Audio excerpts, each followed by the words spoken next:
Pag tama ang sagot niya, palapakan po natin, ha? Okay, listen to me. First, what is the English? Wow, okay, ha? Anong English ng aso? Dog. Palakpakan naman natin. Alright, here we go. Next question. Ano naman English ng pusa?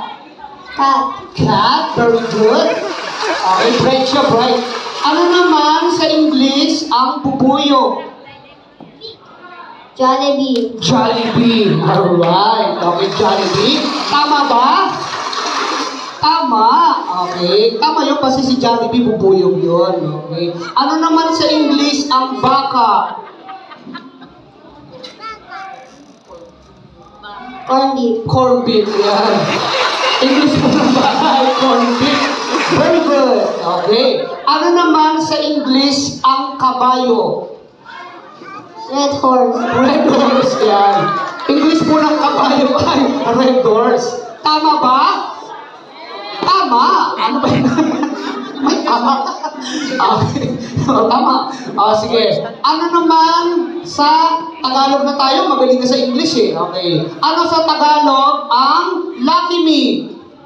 Chicken. Chicken. Lucky Me chicken?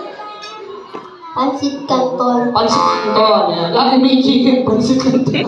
Okay. Sige, okay. So, may kasama ka ba dyan, Kuya Arcad? Okay. Sino yung parents niyo po? Ayun ba? Hello, Mami. Ang talino po ng anak niyo. Okay. Ano po siya? Private o public? Homeschool. Homeschool. Kasi siya, may tutor. Mahal ba sa tutor? Okay. Sige. Pwede ba akong mag-apply? Sige, Kuya. Okay. Brave ka ba? Matapang ka ba? Opo. Oh, gusto ko matapang. Sabi mo nga, matapang ako. Tapang ako. Hindi ako takot. Di ako takot Sa mami ko. sa mami ko. Mami na rin yun. Hindi, joke lang. Sige. Isa pa tanong. Last question. Lalaki ka ba?